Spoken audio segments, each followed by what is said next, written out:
Nada. Bom, pessoal, aula do dia 17 de março de 2021, aula de Direito Processual do Trabalho, turma 9B. A gente está terminando já o curso. Vocês viram lá que eu passei uma questãozinha, não foi, galera, para vocês, para a gente bater um papo sobre essa questão aí, né? Depois. Olha só, a aula passada, a gente terminou prazos e ficamos de terminar as nulidades e prescrição hoje, né? Uma aula super tranquila. E quando terminar essa aula aqui, a gente vai bater um papo sobre aquela questão e também vai falar sobre as dúvidas que vocês têm. Olha só, galera, quando a gente fala em teoria das nulidades, a gente vai ter a CLT prevendo no artigo 794, 795, vai até o 797, essas nulidades, certo? Aí eu quero acrescentar para vocês, ó, que vocês vão abrir o CPC. E o CPC, ele vai falar um pouquinho mais sobre a teoria das nulidades. Porque o CPC sempre fala mais, né? É mais completo. É o direito processual comum. Então, o 276 até o 283. Ó, galera, Miguel, aumenta muita coisa? Não. É basicamente a mesma coisa. Todavia, a ideia é a mesma, mas o CPC ele traz de forma mais ampla as informações sobre nulidades, tá bom? Então, eu acho que vale super a pena vocês darem uma lida lá no CPC também, nesses artigos que eu falei. Eu vou falar de novo aqui, viu? Para vocês anotarem, ó. Artigos 276, 283. 276, 283. Bom, galera, uma rápida revisão sobre nulidades, se vocês falar lá sobre o processo civil. Aqui a gente não vai mudar muita coisa. Olha só, eu expus esse conceito aí, ó, porque esse conceito é bacana, porque ele vai abranger todos os princípios da teoria das nulidades, certo? Então a gente vai dizer que, quando a gente fala que a nulidade é a supressão dos efeitos de ato processual em razão da... Aí vem o primeiro princípio, ó. A gente vai dizer que é nulo o ato que foi praticado sem observância da forma prescrita em lei, logicamente, por quem o praticou. Então, esse é o primeiro princípio. O segundo vai falar que causou prejuízo a outrem, desde que quem foi prejudicado alegou tempestivamente e não foi possível a repetição ou complementação do ato, ou seja, faltou algo do ato integral ou parcialmente. A gente vai ver aqui, pessoal, que, em suma, a gente vai ser declarada nulidade quando um ato processual ele foi praticado de forma diferente ou não atendendo os requisitos da lei, a solenidade, a formalidade que a lei prescreve. Segundo, causou prejuízo a alguém e este alguém não foi quem praticou o ato, logicamente, porque ninguém pode se beneficiar da própria torpeza, da própria maldade, do próprio ato ilícito que comete. E, por fim, essa nulidade deve ser suscitada tempestivamente e a gente tem que avaliar se esse ato não pode ser convalidado, tá bom? Antes de decretar nulidade. Miguel, por que tantos requisitos? Ó, pessoal, porque por vezes a nulidade ela vai ensejar perda de tempo e um descrédito da justiça ou até mesmo a ocorrência de alguns institutos, tais como prescrição, como decadência, como perepção, em relação às partes. Tá bom, galera? A gente vai ter vamos dizer assim, por vezes um perecimento do direito, um bem que se deteriorou em decorrência de aqueles autos estarem lá pendente de julgamento, existe uma nulidade pendente de julgamento e a gente não resolve. Caso mais flagrante que a gente tem aí, né, por exemplo, esse processo de Lula aí, né, 6 anos depois, que causou até causou surpresa até nos juristas que defendem Lula. Falaram assim, poxa, agora era uma carta que eles já tinham como totalmente fora do baralho. Eles estavam com tudo em cima da suspensão de Moro, mas essa incompetência realmente não tinha, porque já tinha sido julgado pelo próprio Moro, tinha sido julgado pelo TRF4, pelo STJ e pelo próprio plenário do STF, que afastaram isso aí. E agora teve isso aí. Então, vejam vocês, a nulidade neste caso aí, houve um prejuízo para Lula. Então, foi Lula quem deu ensejo? Não. E a formalidade era que o juízo competente seria do Distrito Federal, não de Curitiba, segundo alegou o ministro Fachin. Tá certo, pessoal? Vejam vocês que pode haver uma convalidação, pode não estar afastado de o juiz de Brasília, do Distrito Federal, ele pegar e convalidar até mesmo a sentença. Pode convalidar. Então, isso aí deixa a cargo dos processuais penais. Se os juízes, o STF não sabe sobre competência básica, eu preciso saber. Rapaz, não é... No pior de tudo, Líbero, que eu acho assim, né, a crítica que eu fiz foi o seguinte, assim, que todo mundo falou, né, que vocês são bons, vocês sabem, vocês manjam do direito já. E quem fala assim, Miguel não sabia disso, não é porque está atrasado, viu? Deveria saber já. O nono período já é um jurista júnior. Então, galera, por que depois de tanto tempo? Por quê? Tanto que minha família veio me perguntar, né? Minha família pai de mãe e minha família pai de pai é bolsonarista doente. E eu que seguro as ondas, rapaz, ele agora, fale aí, como é? E eu sempre falo assim, gente, eu não posso ficar apaixonado. E é o que a advocacia traz pra gente, é isso aí, essa informação. A gente não pode se apaixonar por um processo. Então a gente tem que sempre... eu sempre vim acompanhando quais eram as preliminares, porque eu sempre falei que preliminar é algo que você... É como aquela cobra, é como uma cobra. Se você não matar logo ali, aquela questão pré-processo, aquela questão pré-mérito, aquela questão preliminar, aquela questão de processo, aquela questão processual, de irregularidade, formalização processual, você vai caminhar no areia movediça, vai estar caminhando achando que está andando, mas na verdade você está afundando e não vai para lugar nenhum. Então tem que ser resolvido de imediato. Por isso que o legislador, galera, ele dá o quê? No nosso caso aqui, processo civil e processo de trabalho, dá o agravo de instrumento, no caso de processo civil lá, e na gente aqui dá uma lei de segurança, porque se tiver questão de preliminar aí, a gente pode matar logo. Inclusive, a gente pode matar. Então, olha só, pessoal, a gente vai ter duas espécies de nulidades, a absoluta e a relativa. A absoluta é aquela que existe uma contrariedade formal, direta, da ordem pública e tem um interesse social. Já a relativa, não. A relativa, ela tem uma falta de formalidade, tem estes requisitos que eu falei aqui agora no conceito, todavia, eles não ofendem o interesse social, a ordem pública, tá bom? De forma a tornar o processo totalmente inválido. É o que a gente chama lá em civil de nulidade e anulabilidade.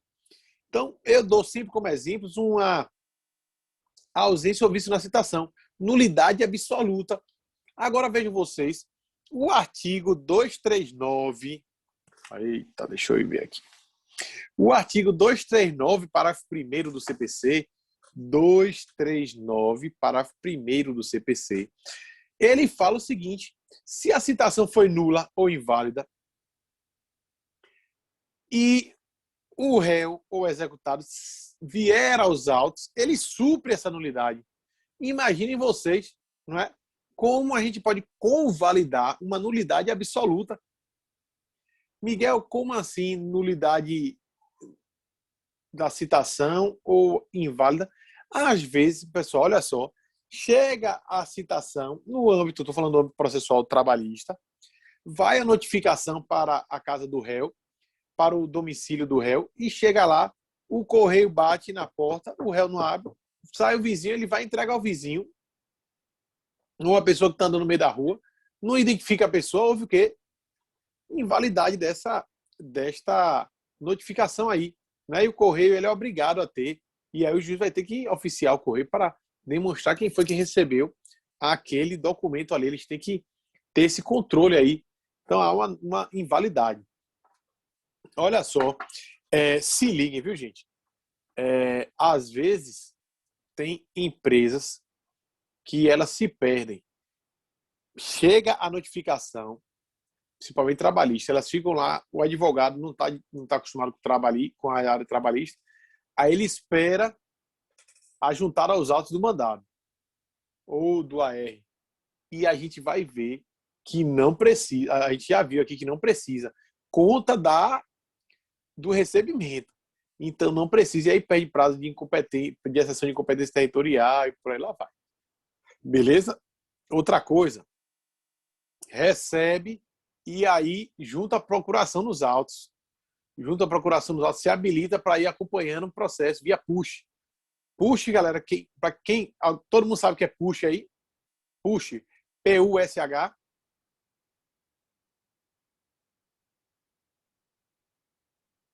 Push. Joel sabe. Quem mais sabe? Acho que ele sabe, não. Push, galera, é uma ferramenta dos próprios sites dos tribunais em que você se cadastra lá e você seleciona que automaticamente seus processos vão estar cadastrados no push. Então, todos os seus processos, tudo que tiver de movimentação de seus processos, você vai receber. Na justiça, não é de graça, de graça. Na justiça de trabalho funciona beleza. Na justiça estadual funciona meia boca. Às vezes chega com 3 dias, às vezes chega com uma semana. Eu já tive aqui da Justiça Estadual de Pernambuco, processo meu movimentado em Petrolina, tipo novembro de 2020, eu vim receber agora em março. Falei, porra, quase perto. Né? E aí, galera, o que acontece? Junta a procuração, e a procuração, quando ele junta a procuração nos autos, é porque aquele prazo ali começou. Se depois ele vir a alegar, a suscitar nulidade, porque a notificação foi inválida, então, aí o juiz vai olhar e falar, vem cá, você juntou a procuração, pai. A partir do momento que você juntou a procuração, seus prazos todos começaram. Miguel, por que essa juntada de procuração afasta, supre essa citação? Vamos pensar junto. A citação, lembra que a gente viu aqui, é o ato pelo qual se dá ciência, conhecimento ao réu, ao executado, ao terceiro, de que existe um processo contra ele, instaurado, que ele deve participar da lei. É um convite a ele participar da lei, porque tem uma lei instaurada contra ele ali, ou do interesse jurídico dele, no caso do terceiro, né? E aí, galera, a partir do momento que ele recebe essa citação, é porque ele já sabe daquele processo. Por seu turno, a partir do momento que ele junta a procuração no processo, é porque ele sabe, logicamente, que aquele processo existe. Eu não sei se foi na aula com vocês que eu falei, eu acho que foi na de processo civil. Eu sempre defendi isso, antes até do CPC 2015, falar, gente, é uma questão tão lógica, como é que um réu ele vai juntar uma procuração e simplesmente o juiz vai entender que não teve citação. Puxa, se não teve citação, mas ele juntou, é porque ele tem conhecimento, supriu os efeitos. Qual é o efeito da citação? É dar ciência ao réu de que existe um processo contra ele. Ora, se o objetivo era esse da ciência e ele já teve ciência, então os efeitos já se operam a partir dali. A gente já vai ter tornado litigiosa a coisa, vai constituir imóvel o réu e vai induzir litispendência. Já era. Beleza, galera? Então a gente vai ter aí todos esses efeitos aí. Beleza, galera? Tudo certo? Então, olha só para reafirmar aqui os princípios que nós temos. Princípio do prejuízo ou da transcendência diz que a parte deverá demonstrar qual foi o ato que a prejudicou e qual foi o prejuízo que ela teve. Tá certo? Tem que demonstrar este ato, qual foi o ato que ele teve e quais foram os efeitos negativos daquele ato. Princípio do prejuízo ou da transcendência. Princípio da instrumentalidade das formas ou da finalidade. Ora, se o ato não foi praticado na forma prevista em lei, citação tem que ser pessoal, tem que chegar no domicílio do réu. Ora, se chegou para um vizinho e o réu juntou a procuração nos autos, olha a finalidade atingida. O réu tomou ciência. Beleza, pessoal? Princípio da convalidação. Sendo a nulidade relativa, a gente vai tentar, de toda e qualquer forma, a gente vai tentar refazer o ato ou transformar ou retificar para aquela forma como foi praticada para validar. Se foi relativa e a parte não impugnou, não suscitou no primeiro momento que ela tinha de falar nos autos, simplesmente vai ter a preclusão do seu direito. Tá bom? Então, de ofício, o juiz pode determinar a prática, a repetição do ato, a tentativa de convalidação do ato. Mas, sendo relativa, a parte tem que falar nos autos no primeiro momento. A nulidade absoluta, não. A nulidade absoluta, galera, ela pode ser alegada no primeiro ou no segundo grau. Agora, desde já, eu esclareço a vocês. Lembra que a gente falou que no terceiro grau, a gente, para suscitar qualquer matéria ou qualquer direito, a gente tem que ter pré-questionado antes. Aqui a gente vai ter a mesma coisa com nulidade. Certa nulidade ela tem que ser pré-questionada no segundo grau para a gente poder levar para o terceiro. Porque se a gente não conseguir, ou melhor, o acórdão não ventilar a matéria dali que a gente quer levar para o terceiro grau, ou melhor, para a instância extraordinária, seja para o TST ou para o STF, eles vão alegar, olha, não foi pré-questionar a matéria. E ainda vão falar mais, vão falar, olha, haverá supressão de instância. Beleza, pessoal? Então, no caso da nulidade, a nulidade absoluta da mesma forma. Viu? A gente vai ter essa preocupação do legislador e também do nosso TST de ter essa nulidade sido arguída antes para efeitos de pré-requisito e evitar a supressão de instância. Porque a instância de quem ela conheça de matéria que não foi de ponto de questão, que não foi suscitada, não foi tratada no acórdão. E aí, Miguel, por que essa supressão de instância? Porque, galera, é simples. Vocês vão ver em teoria dos recursos que existe, dentre um dos requisitos recursais, existe o interesse recursal. E o interesse se dá pela sucumbência. É uma hora só, né? Se dá pelo que você perdeu. Então, a pessoa perde e aí vai recorrer porque perdeu. Ora, se você vai recorrer porque perdeu, é porque você se insurge, se resigna, se inconforma com aquela decisão anterior. Como é que você vai pedir uma decisão sobre um ponto, uma nova decisão ou uma decisão primeva, originária, sobre um ponto que você não tratou antes? Não é? Das duas, uma, se você não tratou antes, ou é porque você aceitou, ou então porque você dormiu. E o direito não socorre a quem dorme. Né? Camarão que dorme é onda leve, como diria o samba. Bom, pessoal, princípio do interesse, somente quem teve prejuízo pode suscitar nulidade, porque ninguém pode se beneficiar do próprio erro. Imaginem vocês, o autor, o reclamante, ele ingressa com a reclamação trabalhista em Petrolina e aí é distribuída a ação, ele mesmo vai suscita a incompetência territorial do juiz de Petrolina, dizendo que o juiz correto seria... que o juiz deveria ser Salgueiro. Tu já viu? E vocês acham que isso não... Rapaz, olha, galera, vocês gostam de resenha. Deixa eu contar uma resenha. Cadê a Mariana? Tá aí, não? Mariana tá aí, não, né? Deixa eu contar uma resenha pra você. Parece. Tô sim. Mari tá. Mari.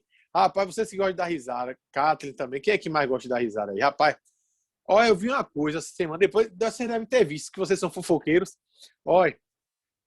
Galera, vocês viram uma ação que o cara moveu para ser reconhecido como Superman brasileiro?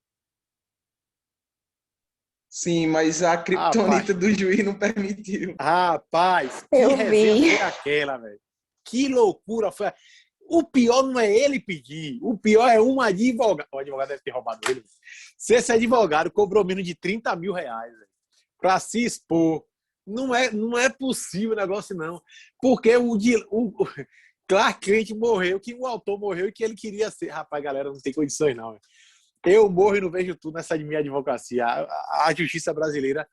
E o pior, aí, um negócio desse, o cara não vai ser condenado, nem litigância de má-fé.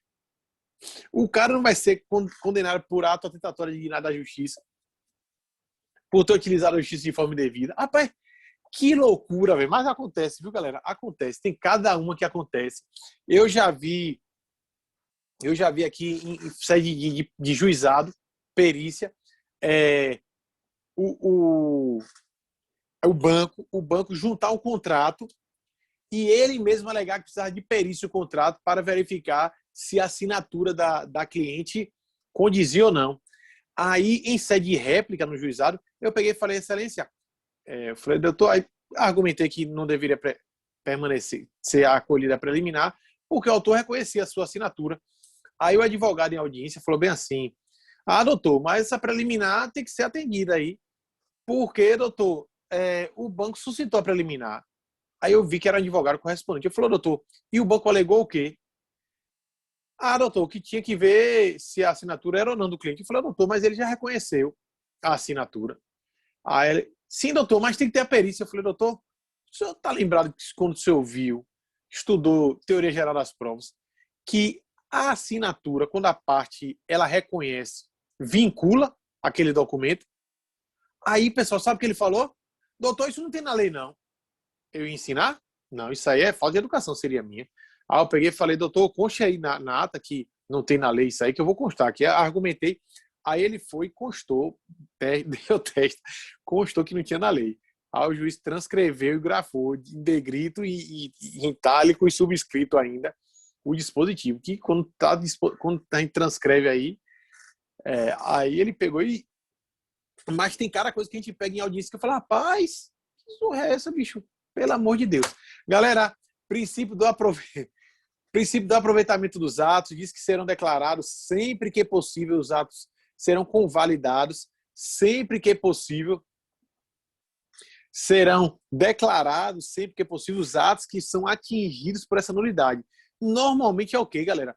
É dali para frente. Mas eu vou falar com vocês agora, quando eu falar sobre efeitos, como é que a gente vai ser inteligente para a gente não perder ato de processo aí por conta de uma nulidade, de um escorregão de juiz, tá bom? Bom, e o princípio da renovação saneamento, ele vai nos dizer que sempre que houver a possibilidade de retificação ou convalidação ou repetição do ato, a gente vai poder fazer isso. Beleza? Bom, eu fiz um resumo aqui para vocês dos requisitos estão aí que estão lá no conceito, tá bom? Bom, galera, o que é que eu quero saber de vocês dos efeitos? Primeiro, em se tratar absoluto, aqui no processo de trabalho só são espécies de competência absoluta, a material e a funcional, beleza? E a gente vai ter a remessa dos atos para o juízo competente, assim como na incompetência relativa. Lembra que a incompetência relativa deve ser arguída pelo interessado, pelo reclamado, tá bom? Porque sob pena de prorrogação, a gente já viu isso aqui, tá bom? Então, prazo de 5 dias, quando interposta, a exceção de incompetência territorial, a gente vai ter o cancelamento da audiência, suspende o processo, o reclamante, excepto, vai ser intimado para apresentar, citado para apresentar contestação, aquela exceção, e após vai ser realizada a instrução processual.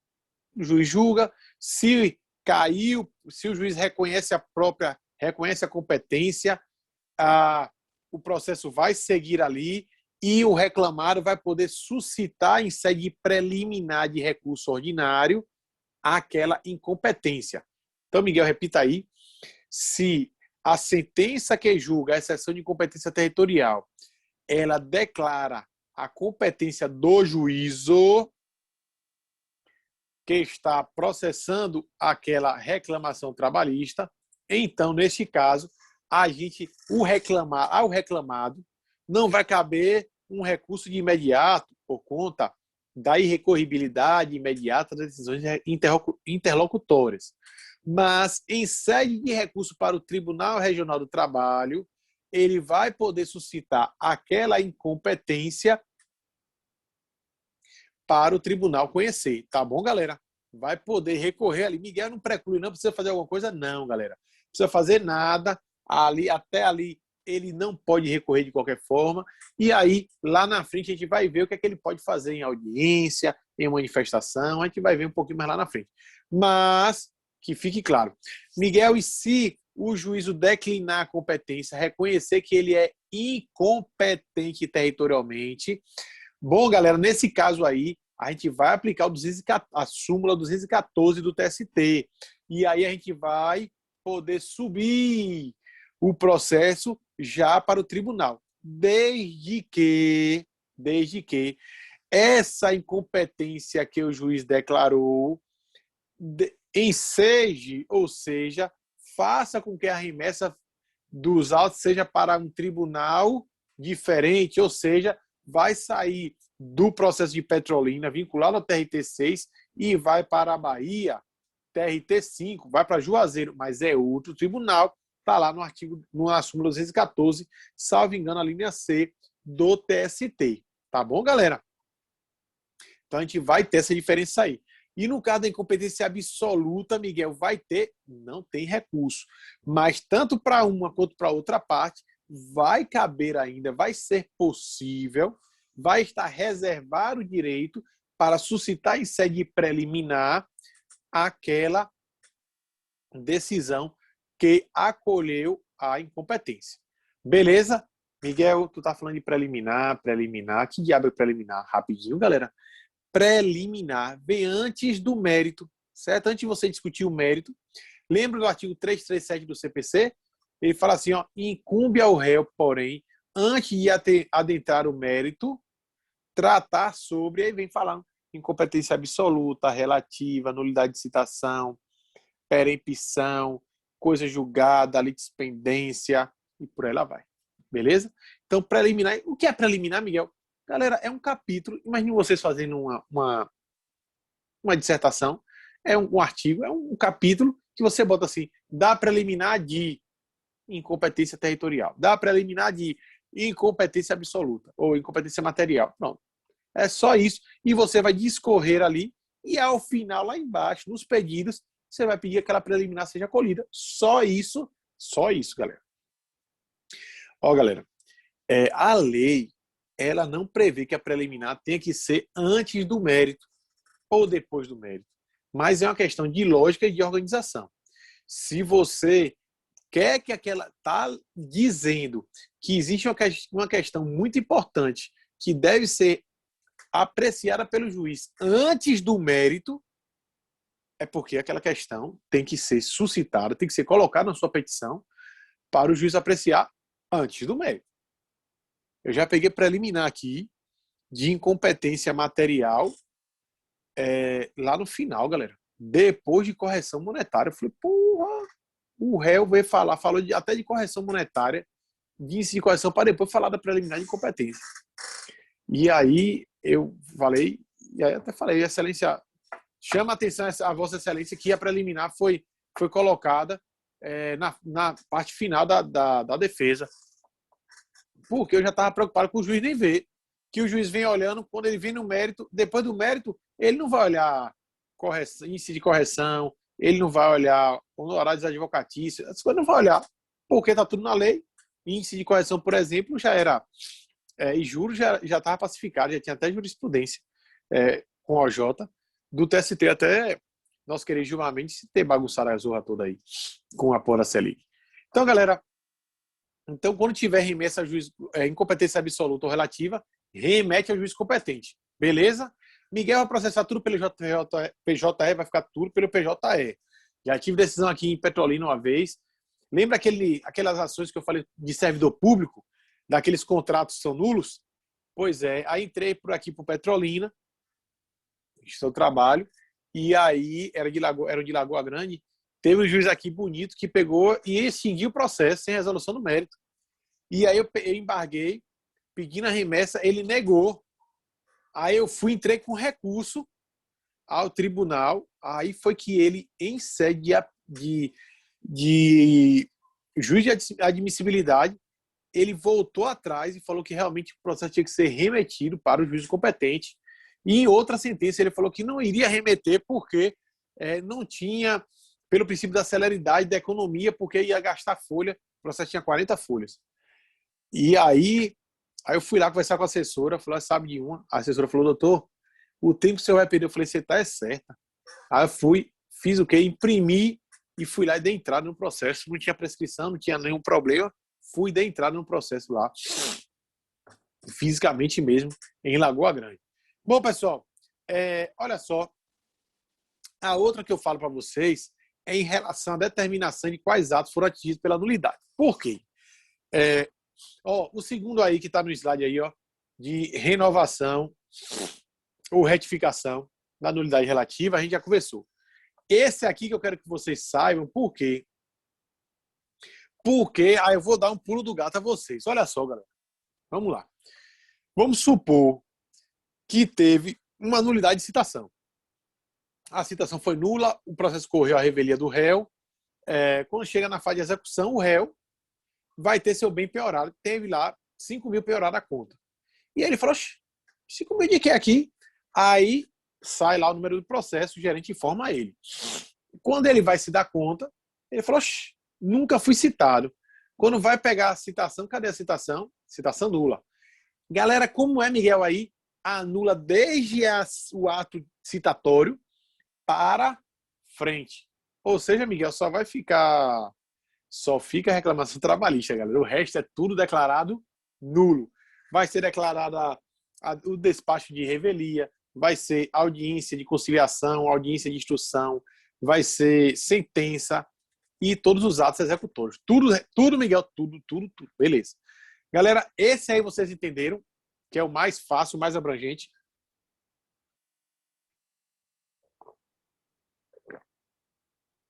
Massa.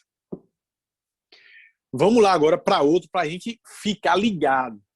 Isso aí pode não cair na OAB, mas na vida prática pode cair num concurso de procurador, num concurso de juiz, etc. Aí pode cair num concurso mais maluco ali, que é estilo nosso queridíssimo Fred Didier. Os livros de Fred Didier são assim, ele vai lá na Calazorra buscar um exemplo, depois volta. Quem sabe, quem tem a mãe de processo civil até entende. Quem não tem, passa batido. Estamos num processo em que teve a citação válida, réu apresentou defesa, tivemos audiência de conciliação, e aí, galera, a gente vai ter agora a audiência de instrução. Olha só, na audiência de instrução, ouviu parte autora, ouviu parte ré, ouviu a testemunha do reclamante, e o juiz falou bem assim, doutor, qual é a melhor testemunha? O juiz do trabalho fala assim, viu, galera? Aqui não é igual a criminal que tem que escutar todo mundo, não. Qual é a melhor testemunha? Aí o advogado fala assim, doutor, tal. Aí escuta a primeira testemunha. Aí fala, doutor, tem mais alguma testemunha? Tem. Ele, doutor, o senhor não escolheu a melhor, não? Aí o advogado fala, doutor, porque essa aí não foi muito... Vamos escutar outra. E ele fala, doutor, só escuto essa aí. Aí nega a oitiva da outra testemunha, né? E aí, galera, chega para a parte reclamada e fala a mesma coisa, né? Doutor, quantas testemunhas reclamaram? Fala, só tem uma, doutor. Aí escuta a testemunha do reclamado. Beleza. Chega na sentença, até aí tudo beleza, né, galera? Quer que o advogado reclamante faz? Doutor, conste em ata os meus protestos. Miguel, que diabo é protesto? Galera, protesto é uma forma simplificada aqui de dizer ao juiz que aquela decisão dele, que é uma decisão interlocutória, diga-se de passagem, viu, galera? Ele decidiu, é decisão interlocutória, denegatória de oitiva de testemunha, ele negou a oitiva de testemunha. Aquela decisão ali não o agradou. Por vezes o juiz só fala assim, indefiro a oitiva da segunda testemunha do reclamante, vírgula, sob os protestos do reclamante. Ou sob o protesto da parte. Acabou. Pronto, acabou. Outras vezes ele fala, doutor, eu quero aduzir, o advogado quer aduzir. Vai aduzir. Miguel, qual é a diferença de aduzir e só consignar os protestos? Nenhuma. Já está ali a sua insurgência, tá bom? Mas ainda assim, galera, não há uma uniformidade sobre a preclusão do direito de ouvir essa testemunha se você não consignou os protestos. Eu estou indo um pouquinho mais além aqui do conteúdo para vocês terem uma amplitude de conhecimento da audiência trabalhista. Mas a gente vai ver lá isso lá na frente. E aí, pessoal, em sede de razões finais, ele vai reiterar. Basta ele falar razões finais remissivas, reiterativas. A gente vai ver isso aí também. Beleza. No recurso, ele vai poder recorrer? Vai poder abrir uma preliminar sobre o quê? Cerceamento do direito de defesa e do contraditório. Beleza? Mas alguns ainda falam, né? Cerceamento até do violação ao devido processo legal, porque ele teria direito de produzir provas em seu favor. Bem, pessoal, chega na sentença. O que é que o juiz faz? O juiz determina, julga improcedente um pedido do autor, informando que o autor não fez prova daquele determinado pedido. Aí o que é que o autor faz? É um prato cheio. Selene vai para o tribunal e fala: tribunal, eu não produzi prova porque o juiz me impossibilitou. Ele não deixou que eu produzisse prova. Tá certo, galera? Então vejam vocês como é importante isso aqui, a gente bater, a gente frisar bem quais são as nulidades. E aí, pessoal, vai anular tudo, Miguel, se o tribunal acolher? Não. Aí é que está o pulo do gato. Teve nulidade na oitiva do reclamante? Não. Teve nulidade na oitiva do reclamado? Não. Teve nulidade na oitiva da testemunha do reclamante e do reclamado? Não. Houve nulidade de quê? Em não ouvir uma testemunha. Vai anular tudo? Toda a audiência de instrução? Não. Vai anular apenas e tão somente o ato pós-audiência, porque caberia ao reclamante, ou caberia ao juiz, ouvir a testemunha do reclamante. Então, olha só, o tribunal, ele não deve, estou falando não pode, viu? Estou falando não deve, o correto é esse, é ele limitar a extensão, os efeitos daquela declaração de nulidade. Então, ele vai declarar o quê, Miguel? Nulo. Vai declarar após o encerramento da instrução processual para frente. Então, Miguel, ele pode voltar, pode determinar a volta do processual para ouvir a testemunha? Deve. Volta só para ouvir a testemunha. Beleza, galera? Então, vejam vocês, imagine, isso a gente vai aplicar o princípio de que era a convalidação dos atos. Tem por que invalidar os depoimentos das partes e das testemunhas que foram ouvidas? Não tem por quê. Houve prejuízo, houve alguma nulidade praticada nestes atos? Não. Então vejam vocês. Miguel, mas a audiência de instrução é uma. Certo, pessoal, mas os atos processuais, eles são contínuos. É porque há uma concentração dos atos processuais. São vários atos processuais. Quando a gente escuta um reclamante, é um ato processual. E escuta o reclamado, outro ato processual. Beleza, galera? Massa. Tudo legal.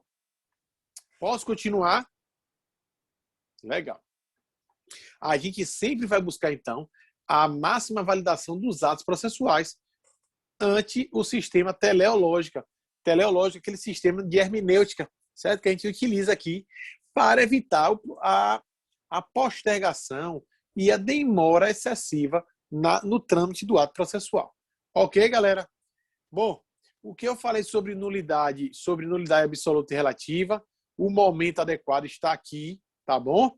Nós temos a OJ 62 da SDI1, da seção de si individual 1, que fala que a nulidade absoluta só vai ser aceita em sede de recurso e revista se houve o pré-questionamento, se houve o trato dessa nulidade lá atrás em sede de segundo grau, pelo menos, tá certo? Miguel, se ele não alegou no primeiro grau, ele pode alegar no TRT Em sede de recurso ordinário, pode, deve, galera. Não tem problema nenhum. Tá bom? Beleza? Posso passar para a prescrição? Aliás, ó, eu vou aproveitar o gancho aqui agora. Que horas são? Oxe, 17h40, 19h48. Vamos discutir logo aquela questão, galera, que eu falei lá na sala, o que eu postei lá no Classroom. Vocês viram a questão? Estão indo ver agora, né? Rapaz, vocês são tristes, velho. Vocês não tem jeito, não. Véio. Caso perdido. Misericórdia, Deus o livre. Quem quer conta com vocês? Aff, Maria, ô povo triste. Nunca vi na minha vida. Que questão, professor? Eu botei lá, atividade lá hoje? para você. Foi. A gente botei lá para vocês verem lá. Né? Pra gente discutir aqui, foi. Aí, ó. Vou abrir aqui, lindo, para você. Daqui a pouco vai me dizer que eu sou mentiroso, você não o pode senhor isso. bota o negócio 4 horas da manhã, professor, lá também. Eu botei no B, pô, não foi não? Não vi não. Modelo de prova aqui, ó. Vou botar aqui. Tá aí, ó. Tá aí, ó. Tá vendo aí? Ó você. Ih, rapaz, foi mesmo. Ela programou para 10h30, rapaz. Aí. Porra. Vamos botar aqui agora. Tá vendo aí, ó? Aí, ó. Era Aí, agora. professor. Aí, professor, e aí? Tá vendo? Eu pedi de indenização por ter agora manchado a nossa imagem. Ficou de cara aí agora, né? Rapaz, vocês são tristes. Olha, eu vou. Que fique gravado esse momento. Rapaz, ficou gravado. Não tem como não, viu? Se ferrou bonitinho agora, hein? Mas, porra, foi mesmo, galera. Eu vou botar aqui. Vou botar. Espera aí, rapaz. Programar o quê, rapaz? Cria logo a atividade aqui. Isso. Galera, qual foi a questão? Líbero, velho. Galera, tá dando pra ler aí? Ou quer que eu aumente a tela? Deixa eu aumentar um pouquinho a tela, né? Faz mal não, né? Tá dando pra ler, galera? A galera do celular, a galera de computador tá de boa. Tá dando sim, professor. Valeu. Galera, ó a questão qual foi. Supondo que após a apresentação de defesa, ou seja, contestação, vamos supor que é a contestação, a parte reclamante peticionou e acostou aos autos um documento, ambos em sigilo, ou seja, tanto a petição quanto um documento em sigilo, a que não foi dada ciência nem possibilidade à reclamada de reconhecer o teor. A reclamada requereu ao juízo o conhecimento e a oportunidade de falar sobre a petição e o documento, sendo indeferido o pedido. Como advogado da empresa, interporia um recurso imediatamente ou aguardaria a prolação da sentença? Ó, galera, o que é que a questão traz aqui? A questão pede a vocês, isso aí eu lembrei de você, Felipe, como falou assim, não, eu prefiro suas questões que são mais difíceis que todas. Ó, primeiro, o que é que a questão traz aqui? Primeiro, a ideia que você tem que conhecer o quê? Que foi uma decisão do juiz e uma decisão que negou, né, um direito da parte. Então, galera, olha só. Primeiro, a parte teve o seu direito negado. Tá bom? Cabe recurso? Não. Lembra do princípio da irrecorribilidade imediata das decisões interlocutoras. Tá certo? Irrecorribilidade imediata das decisões interlocutoras. Beleza, galera? Então a gente não vai poder apresentar recurso. E o que é que a gente vai fazer aqui? Vai aguardar a prolação de sentença. E o que é que a gente vai aguardar? Porque a gente não pode recorrer. E segundo, qual é a finalidade da gente aguardar para a gente suscitar o que falaram aí? Não estou lembrando que não sei se foi o João que falou aí, ó. Houve uma nulidade, por quê? Porque houve a violação ao princípio do contraditório e da ampla defesa. Essa questão foi da turma de 2019, ninguém respondeu a questão. Galera pescando como azul, eu fiz umas 4 tipos de prova e aí botei essa questão lá para eles ficarem mais tempo lá, para eu ficar dando risada deles aí e ter a oportunidade de tirar as fotos dele, que tinha uma mina que pescava e tomar as provas delas, que tinha uma mina que pescava que só. Mas elas perceberam que elas iam ficar lá e eu terminar pescando, tomando a prova e não responder a questão. Mas essa questão eu dei em aula, galera. Sempre eu dou em sala de aula as questões. Não, Maria Eduarda, eu dei em sala de aula. E aí, eu falei, ó, galera, lembra quando eu falei com o princípio contraditório para defesa? Galera, sempre que uma parte juntar um documento ou uma petição, a outra parte, ela tem o direito de se manifestar, de lhe ser dada a ciência. Mas, Miguel, se está num processo, quando o processo é virtual, galera, nem sempre você vê. Imagine vocês um escritório que tem 200, 300 leads instauradas, vai chegar o push, só que ele não vai ver, ele vai ficar lá atravessando, não, ele vai cumprir o quê? As publicações. Eu mesmo, semana passada, eu vim atualizar minha agenda na segunda-feira, meus push na segunda-feira agora, que eu sempre gosto, mas não tinha condições. Eu passei 2 semanas com o processo, sem olhar os e-mails que tinham chegado. Então, galera, vejam vocês. Primeiro, a gente vai ter que ter a noção de princípios aí. Princípio da irrecorribilidade imediata das decisões interlocutores. Segundo, a gente vai ter que ter a ideia, o conhecimento da teoria das nulidades para dizer que houve uma nulidade porque, primeiro, a parte falou tempestivamente que queria ter o direito ali, ela alegou tempestivamente, suscitou tempestivamente. Segundo, houve uma violação, houve um prejuízo para ela porque é um ato processual da parte contrária que ela não teve conhecimento, e houve uma violação de quê? Princípio do contraditório da ampla defesa. Beleza, galera? Então, ela aguardaria a aprovação da sentença com a finalidade de quê?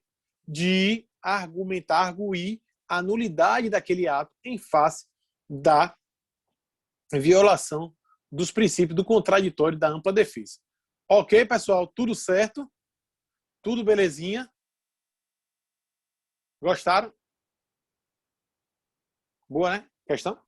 Menos que pela parte que a gente errou, mas pelo menos não erra mais. Tá de boa. Vamos lá, galera. Galera, olha só. Sobre os institutos que impõem a extinção do direito do autor, e aí, pessoal, a gente vai ter a perempção, a prescrição e a decadência. Olha só, galera. Eu vou tentar explicar para vocês aqui, no que tange a prescrição, algo que a gente vai ver mais lá na frente, quando a gente vê a parte de petição inicial e de defesa, tá bom? Então, Flávia, anota aí, Flávia, ó, que não vai cair perempção na primeira unidade, cai na segunda. Então, na prova da primeira unidade não cai perempção, só vai cair até decadência e prescrição. Tá bom, galera? Tudo beleza? Anotado. Beleza, Flavinha? Bom, olha só, galera. No processo, eu vou falar rapidinho sobre perempção. Se vocês não entenderem, vocês falam assim, Miguel, repete um pouquinho. Galera, vocês estão acostumados com a perempção no processo civil, que é a perda do direito, porque a parte 3 vezes pisou na bola, né? Ela esteve lá inerte, não praticou ato processual que aqui encaberia. Não foi? Aqui, galera, a gente vai ter uma suspensão. Eu coloquei no slide aí perda temporária, porque nos livros traz perda temporária. Só que olha só, o que você perde temporariamente é uma suspensão, não é uma perda, não é? É uma suspensão. Você apenas vai ter aquele direito suspenso. Então, o que acontece?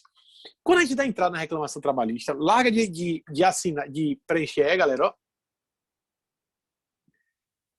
Quando fala Flávio, tem que puxar. Pô, não entendi, não. Depois eu vejo, viu, Duda?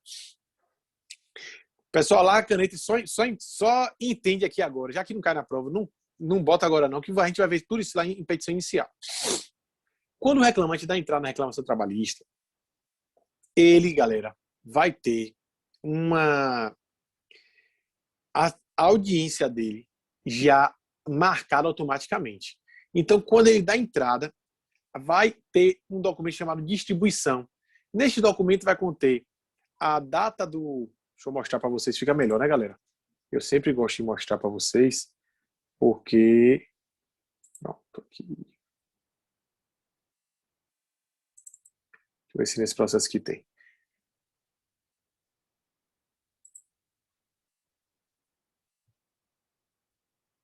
Massa. Galera, esse documento aqui, ó, eu sempre boto numa distribuição, porque ó, ele vem trazer, a sua petição foi finalizada, ele vai trazer o número do processo, vai trazer a vara para onde foi distribuído, vai dizer se é segredo de justiça, os assuntos principais são a gente cadastra, mas o que eu quero que vocês saibam, vai ter o número do processo, o órgão jurisdicional, vai ter o nome das partes, a parte autor e parte ré, tá certo? Vai dizer qual é o rito, vai dizer o que foi os documentos que nós juntamos, ou seja, só a parte autora aqui, viu, galera? E os assuntos que nós temos relacionados. Tudo isso aí, quem cadastra é a gente. Se Deus quiser, semestre que vem, a gente vai ter uma aula presencial de PJE, vou falar sobre PJE com vocês, para dar uma pincelada com vocês como é que faz a distribuição dos processos trabalhistas, tá bom? Se Deus quiser, nego bem. E aí, pessoal, afinal, vem trazendo o que aqui, ó? Nome do autor, nome do réu e a data da distribuição e horário e a audiência, tá vendo, galera? Vejam vocês que a parte autora fica ciente que deve comparecer à audiência, sendo passivo no caso de ausência, aplicação do 844, que é o que a gente vai arquivar a petição, aquele processo, desculpe, extinguir sem resolução do mérito, por conta de inércia da parte autora, e vai extinguir o processo. Eu não vou falar de tudo aqui agora, mas o que eu quero que vocês saibam é o quê?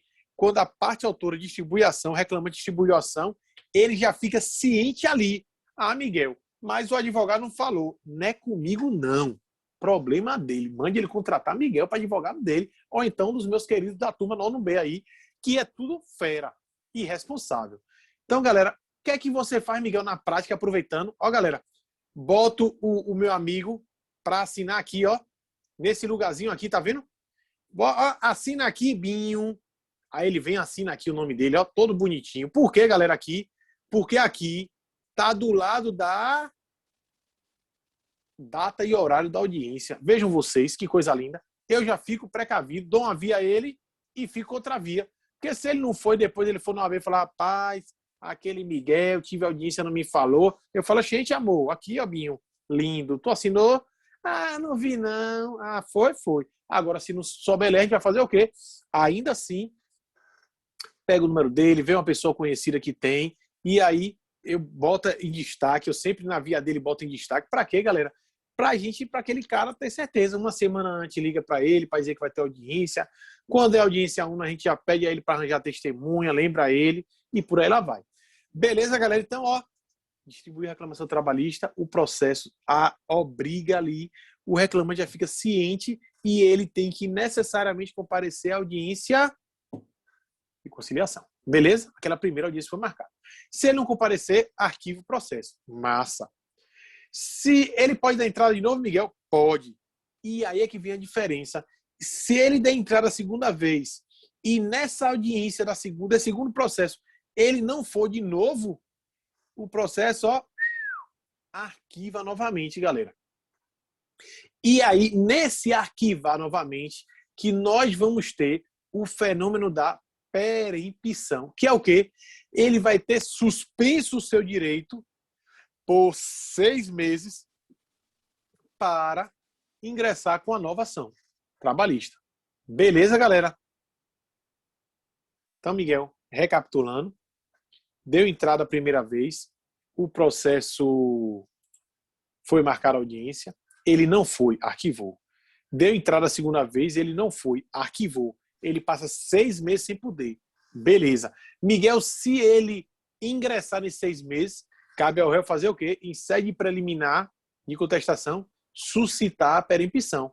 Que aí vai arquivar o processo dele. Ô, Miguel. E ele vai ser condenado a pagar custas e honorários advocatícios. Diga, meu doutor. E se ele pedir desistência do processo, o que é que acontece? Porque o processo não vai ser arquivado, né? Aí, nesse caso, não ocorria a perempção e ele poderia ingressar novamente com a ação, certo ou não? Certo, pode. Uma boa. A lei só fala quando ele não vai, entendeu, irmão? Agora lembra que... Certo, ok, obrigado. Lembra que ele só pode pedir desistência se não tiver sido apresentada a defesa. Né? A gente vai ver isso mais lá na frente. Agora, respondendo a sua pergunta, basicamente, a lei só fala quando ele não comparece à audiência. Ok. Valeu? Então, galera, entenderam qual é o fenômeno da percepção? Então, 6 meses. Ele alegou, a parte ré faz o quê? Suscita e preliminar a percepção, o processo vai ser arquivado sem resolução do mérito e vamos embora. Beleza, galera? Massa? Isso aí a gente vai ver um pouquinho mais lá na frente, outros quesitinhos a mais. Massa? Bom, a decadência aqui, a gente vai ter a perda do direito de ação. Vocês viram lá com o Pandolf, né? Então a gente não vai perder tempo, não. Eu não vou cair na besteira de conversar sobre matéria de professor Pandolf, porque Pampam, como vocês sabem aí, Pandolf é o dono lá, é quem manja direito do trabalho, e quem sou eu na Eiteira de Acarajé, e Pandolf entende direito do trabalho. Tá certo, galera? Então a gente vai ter a decadência em 3 casos específicos. A gente vai ter no mandado de segurança, 120 dias, na ação rescisória, 2 anos, e no inquérito para apuração de falta grave, inquérito judicial, que esse inquérito judicial é uma ação que é movida pelo reclamado, ou melhor dizendo, pelo empregador, quando um empregado estável, ele comete uma falta grave e o empregador quer demiti-lo por justa causa. Em decorrência da sua estabilidade, deve o empregador mover esse inquérito para apuração de falta grave, inquérito judicial. E aí vai apurar se a falta do empregado estável foi ou não lícita. Tá certo? Tem ou não base legal. Tá bom? A gente estuda isso aí em processo do trabalho 2. Tá bom? Procedimentos especiais. A gente vê lá em processo do trabalho 2. Ok, galera? Sem bronca. Já a prescrição, Pampam também falou com vocês. O gordinho mais lindo da faculdade. Falou que a prescrição a gente tem 2 tipos, sendo que ocorrerá a perda da pretensão bienal ou quinquenalmente. Bienal é aquela prescrição daqui para frente. É aquela prescrição que começa a correr após a rescisão do contrato do trabalho, certo? Galera, cuidado. Eu coloquei aí cessação do contrato de trabalho. Não confunde com cessação do trabalho, porque o aviso prévio, ele compõe o contrato de trabalho. O aviso prévio, ele faz parte do contrato de trabalho, ainda que seja indenizado, ou seja, ainda que o reclamado, ou melhor dizendo, o empregador, ele dispense o empregado de cumprir aqueles dias, de trabalhar aqueles dias. Ele vai mandar o empregado para casa, pode ir para casa, é o aviso prévio cumprido em casa, aviso prévio indenizado, dá no mesmo, equivale a dizer que o empregador, ele dispensou o empregado de trabalhar, de cumprir aqueles dias que ele tinha que trabalhar. Beleza? Então esse aviso prévio, ele compõe. Nunca esqueçam, galera. Se o empregado sofreu um acidente durante o aviso prévio, ainda que indenizado, o empregador vai ter que emitir a CAT, Comunicação de Acidente de Trabalho. Esse empregado vai ter o contrato de trabalho suspenso se ele ficar lá pendente no INSS. Ô, Miguel, que trabalho danado. Galera, trabalho danado.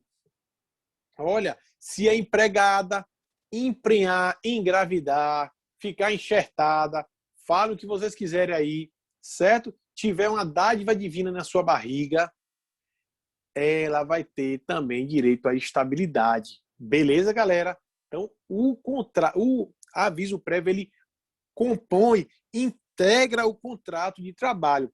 Então, a prescrição bienal, ela inicia após a rescisão do contrato de trabalho. Ok? Então, se rescindiu... Hoje é que dia, galera? 17, é? 17. 17 de março, dia antes do apocalipse. Dia 17 de março, então a gente só vai virar o botão do ano. Tá certo, galera? Então a gente vai ter até 2023 para ingressar com a reclamação trabalhista. Findo este prazo, nós vamos ter já prescrito bienalmente. Pessoal, até aqui tudo tranquilo? Tudo beleza? Vou dificultar, viu? Posso? Beleza. Ocorre que, galera, olha só. Tem um caso, só relembrando para vocês, que eu tenho certeza que Pandolfo falou isso com vocês. Tem um caso de interrupção da prescrição. Além de não correr contra os menores de 18 anos, contra os incapazes, que a gente já viu lá em processo em direito civil, vocês viram que a prescrição não corre contra incapazes. Os menores de 18 anos está aí, a CLT fala isso aí bem claramente. A gente vai ter, galera, uma vez só a prescrição interrompida, certo? No caso dos incapazes, dos menores, quando eles completarem 18 anos, começa a correr. Dos incapazes, quando cessar a incapacidade. Se não cessar a incapacidade, a gente não vai ter iniciado, certo? E a gente vai ter, nos demais casos, a prescrição interrompida uma só vez. Miguel, estou lembrado disso aí. E aí, pessoal, o artigo 202, parágrafo único do Código Civil, fala bem assim, ó, a prescrição interromper-se-á somente uma vez a contar. E aí eu falar bem assim, ó, do último ato, do ato que deu entrada no processo e do último ato que eu encerrou. Voltando para cá. Lembra quando eu falei que a parte da entrada numa ação e o processo foi arquivado? Lembro, Miguel. Então, mentalize isso aí. Eu dei entrada aqui numa ação e eu vou pedir 13º, férias e aviso prévio nesse processo aqui, certo? Processo A. Férias, 13º, férias e aviso prévio. Massa, entendi, Miguel. E aí, galera, dei entrada hoje, meu contrato de trabalho terminou hoje, 17 de março, e aí dei entrada dia 11 de maio. Então, 17 de março, 11 de maio dei entrada, 11 de maio de 2021 dei entrada, e aí, ó, quando eu dei entrada, interrompei a prescrição. Massa. Interrompeu a prescrição de todo o meu contrato de trabalho, galera. O que é que vocês acham, sim ou não?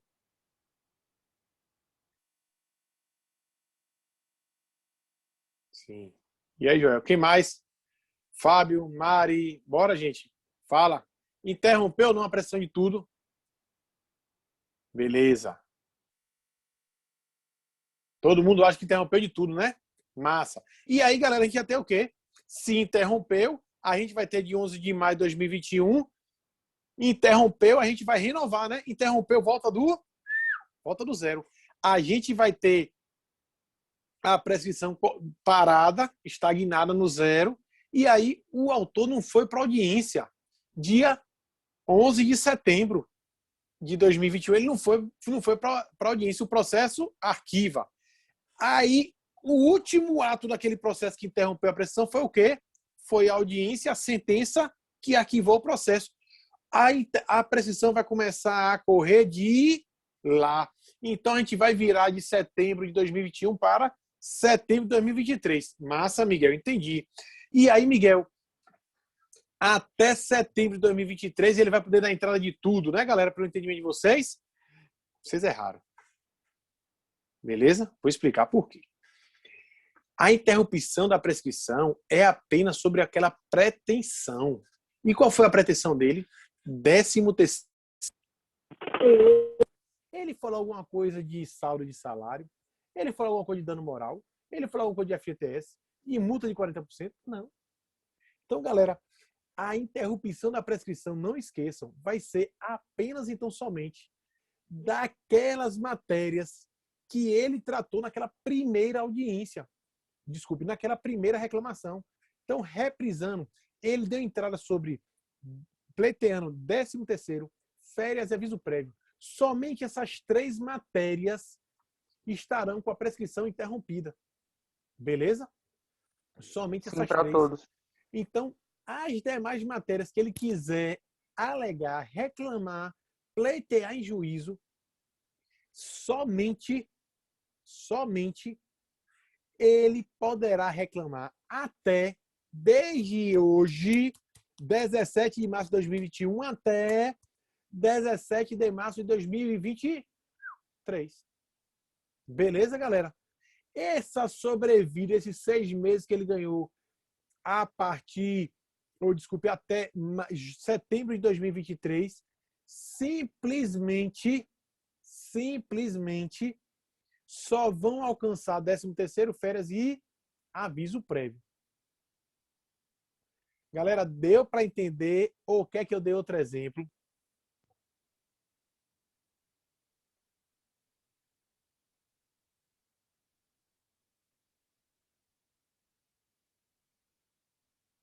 Beleza.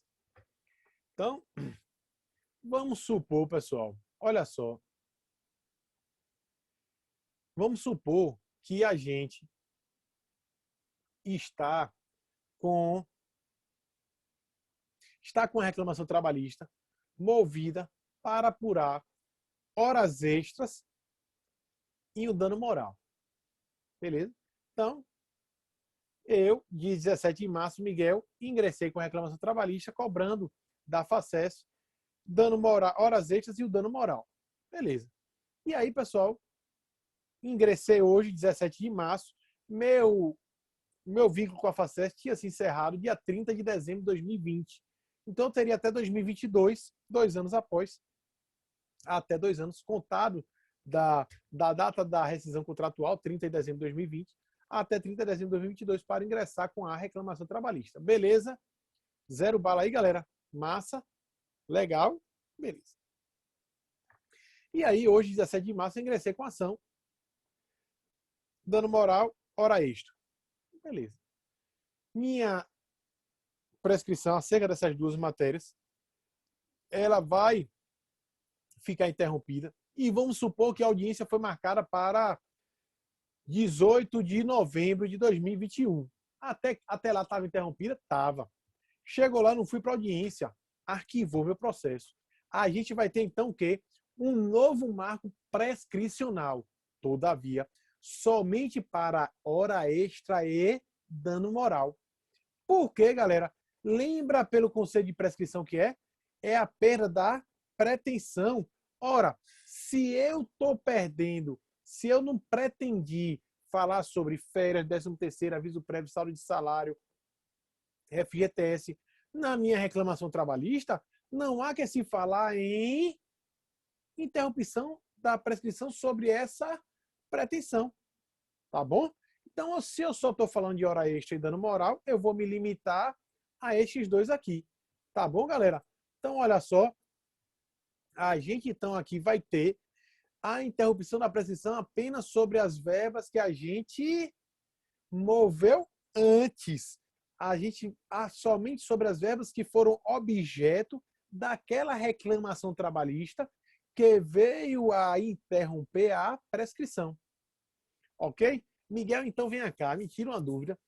Eu estou com um cliente lá que ele deu entrada na reclamação trabalhista, mas não foi para audiência. Ele veio descobrir 1 ano e meio depois.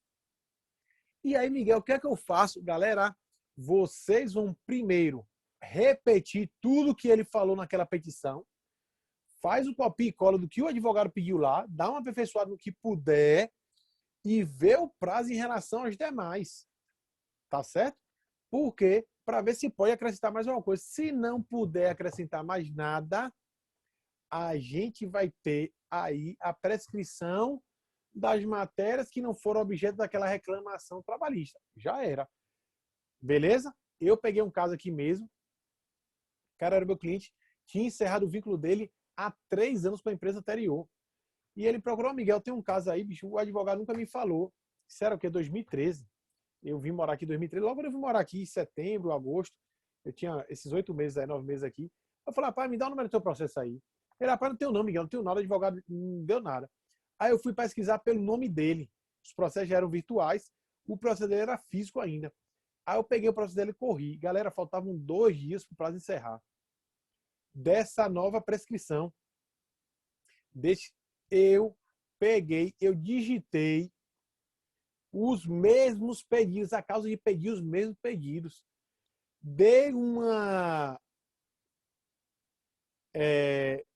pincelada lá, dei uma colorida lá, para não ficar uma igualzinho, né, um plágio da outra petição, até porque o advogado da outra petição escrevia demais, e aí transcrevi artigo e tudo mais. E os pedidos eu fiz o mesmo e distribuí a ação, distribuí a reclamação, porque se faltasse alguma coisa, se tivesse incompleta alguma fundamentação, eu ia poder aditar a petição inicial.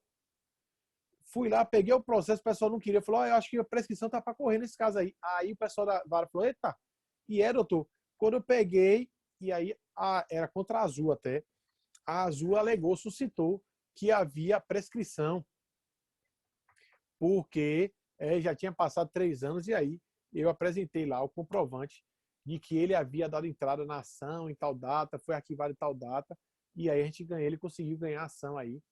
Foi até um dinheiro bom para ele, foi uns 10 mil, 12 mil reais, conseguiu ganhar a ação. Então, galera, vejam vocês como a gente tem que saber prescrição, como parte autora, mas também como parte ré, porque imagine vocês, se eu tivesse dado entrada na ação, pedindo outras coisas, o advogado do réu tem que saber o quê? Da prescrição que aconteceu e que atingiu os demais pedidos. Beleza? Então, galera, não tratem comigo, não achem que eu vou cobrar a prescrição de vocês para vocês calcularem data de início, data do final, só acabou.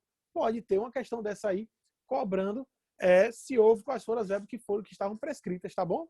Então, fica só atento para ver o que foi dado entrada antes, foi dado entrada depois e vamos embora. Bom, pessoal, olha só. A gente vai ter a suspensão da prescrição quando se tratar de comissão de conciliação prévia, que a gente já viu aqui o que é.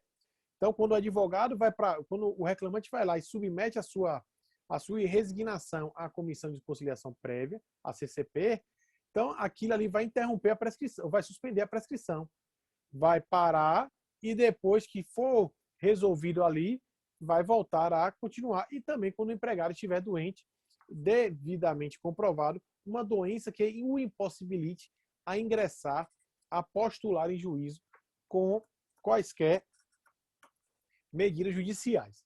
Olha só, a gente vai ter a prescrição quinquenal e a prescrição intercorrente. A intercorrente é uma beleza, é uma prescrição que vai correr na fase de execução, tá certo? Em que o exequente vai ser intimado para informar bens do devedor, do executado. Ele vai ter aí o prazo de 2 anos aí para informar bens, desde que ele tenha sido intimado, pessoalmente, que o devedor esteja nos autos, tenha sede, tenha sido localizado. Aí sim a gente vai ter a possibilidade de transcorrer essa prescrição intercorrente, artigo 11A da CLT. Beleza?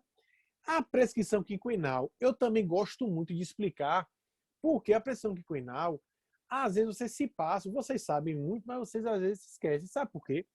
Olha só a prescrição quinquenal como é interessante. Vamos supor que a prescrição quinquenal ela vai contar para trás, né, galera? Ela vai contar não de quando rescindiu o contrato, a prescrição quinquenal conta de quando você ingressou com a ação. Então, você vai ingressar com a ação dia 11, 17 de março de 2020 e vai retroceder 5 anos. Ou seja, você só vai poder cobrar aquelas verbas que venceram no prazo de 5 anos para trás, que é um prazo muito bom.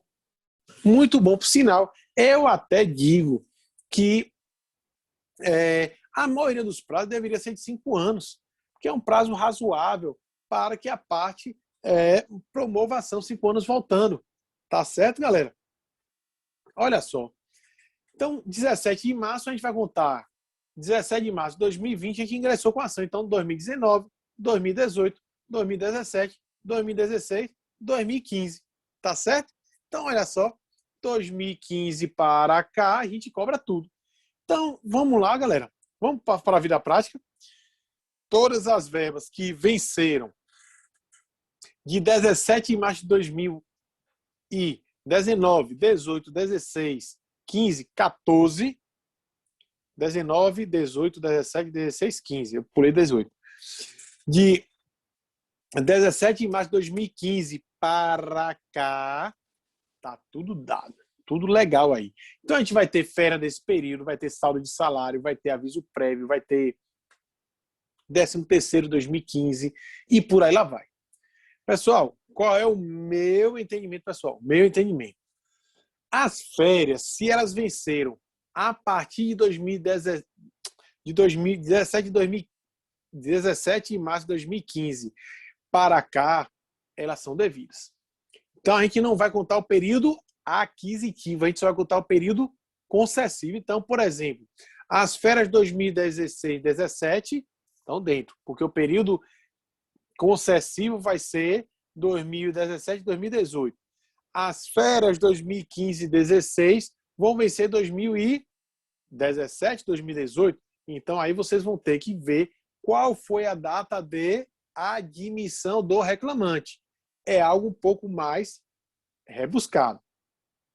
Certo? Já o 13º, o meu entendimento pessoal é o seguinte: 2015 é todo devido, porque a gente vai trazer da data, a gente vai considerar prescrita a verba da data do vencimento. Então, se vence a primeira parcela em novembro, a segunda em dezembro, então a gente vai ter o 13º devido. Beleza, galera? 13º 2015 devido. O salário de 2015, o salário, desculpe, de março de 2015, a gente só vai pegar do dia 17 para cá. Não, o meu entendimento é que se o salário vence, deve ser pago até no 5º dia útil do mês subsequente, a gente vai ter também isso aí. E, galera, eu entendo da mesma forma como hora extra. Ó, pessoal, eu já vi juiz acolher a minha pretensão, acolher a minha tese, determinar que seja observado o período prescricional quinquenal e deferir o meu 13º todo de 2015, deferir minhas horas extras de março de 2015 para cá. Mas também já teve juiz que disse que era para apenas ter as horas extras do dia 17 de março para cá, por ele considerar que as anteriores que que o empregado trabalhou não teria direito. O que é que eu entendo? Ora, se ele trabalhou do dia 1º de março até o dia 30 de março, teve horas extras e ele vai receber até o 5º dia útil do mês subsequente, então, galera, não prescreveu, porque ele estava adquirindo direito. A inteligência, o raciocínio, a interpretação que se faz é a mesma coisa das férias. Ele adquiriu, você vai considerar de quando aquela verba está inadimplida, que é quando você vai ter o termo quando você vai poder exigir aquela verba. Então, é o meu entendimento pessoal. Eu nunca nem conversei com o Pandolfo sobre isso aí. Aliás, não, já conversei, o Pandolfo também entende que tem que ser da data do vencimento da verba, de quando a verba pode ser exigida. Se eu não me engano, eu já conversei com o Pandolfo sobre isso, ele entendeu dessa forma. Beleza, galera? Então, se liga. Então, a pressão quinquenal, a gente vai pegar as verbas que venceram. Então, o FGTS de fevereiro venceu em março. Já era. A gente não vai ter direito ao FGTS de fevereiro. E de março, apenas essas verbas que foram vencidas. Eu entendo dessa forma. Mas, ó, galera, eu não boto essas questões de conflito de entendimento nas minhas provas. Eu apenas peço a vocês que as férias, certo, beleza, vocês devem saber, porque está na lei. Tá bom? A lei fala assim que só a partir do período vencido o período aquisitivo, desculpe, vencido o período concessivo. Mas as demais eu não costumo colocar. Beleza, galera? E aí fica a critério de vocês. Pessoal, prescrição, a PJ Calquiluche mesmo. Lindo, maravilhoso. Fiz um quarta, terça, segunda-feira. Bom, pessoal, arguição da prescrição. Vocês veem que o TST, como ele entende, né? Que se não houver um pré-questionamento anterior, ou seja, em sede de defesa ou DRO, ele não vai aceitar essa prescrição. Por conta da ausência. Embargos, não, professor? Pode, negão. O que não pode. Exatamente, para pré-questionar, pode. O que não pode, Líbero, é você argumentar apenas em sede RE. Agora, Líbero, eu já peguei empresa grande aí que percebeu que tinha comido uma mosca em sede de acordo no TRT, e aí, porque a desembargadora, relatora, ela deu um toque, porque alguns desembargadores tinham aquele entendimento que não podia antigamente reconhecer prescrição de ofício, hoje em dia eles já reconhecem, mas os trabalhistas eles ainda resistem, eles falam, pô, a gente vai reconhecer de ofício porque vai prejudicar o trabalhador, o instrumento não é esse, e aí ela deu um toque e eles vieram e apresentaram embargos para fim de pré-questionamento. E aí eu, nas minhas contrarrazões, eu nem esperei para ver se ela ia me intimar ou não. Nas minhas contrarrazões, eu peguei e falei que não deviam ser conhecidos os embargos porque tratava de matéria não suscitada no acordo. Então, o tribunal que não havia qualquer sucumbência da parte e manifestação, por ausência de manifestação do acórdão sobre aquela matéria. E aí a turma fez maioria e a desembargadora acatou, e aí foi por unanimidade, não conheceu dos embargos por conta de não tratou da matéria. Falou que aquela matéria não tinha sido trazida, e aí, galera, eles perderam o assunto de recurso de revista. Quando eles subiram, e aí a vice-presidente pegou e falou que a matéria não tinha sido ventilada no acordo, então não tinha também sucumbência, e aí foi-se embora. Beleza, galera? Tudo certinho, tudo maravilhoso. Bom, como é que anda o PJE? Tudo legal? Já começaram?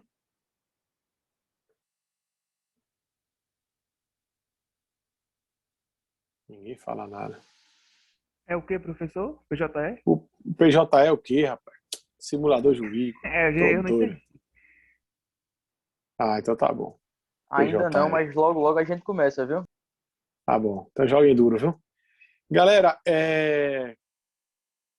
me tirem uma dúvida aqui. Tirem as dúvidas de vocês aí. O que é que vocês têm para tirar de dúvida? Mas tem mais alguma coisa? Sexta-feira a gente tem a última aula, certo? Eu vou tirar as dúvidas. Inicialmente vai ser para tirar as dúvidas.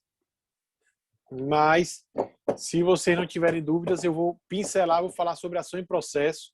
Não cai em minhas provas mesmo, ação em processo. É só uma aula inicial para a gente falar sobre petição inicial, tá bom? E aí, sexta-feira, a gente vai ter aula normal, vai falar sobre ação em processo e para tirar as dúvidas de vocês. Tá bom? Se tiver mais uma questãozinha aí, eu lanço para vocês na aula. Mas dessa vez eu não vou programar, não. Tá bom, Mari. Na hora da prova, eu dá uma leseira danada. Não entendo, não sei de nada, velho. Fico uma... Então, pessoal, boa noite para vocês. Boa segunda aula, viu? Vai estudando, viu? Deus abençoe. Valeu, boa noite, viu, professor? E não esqueçam do simulador, não. Pelo amor de Deus, para ganhar ponto. Todo mundo passa.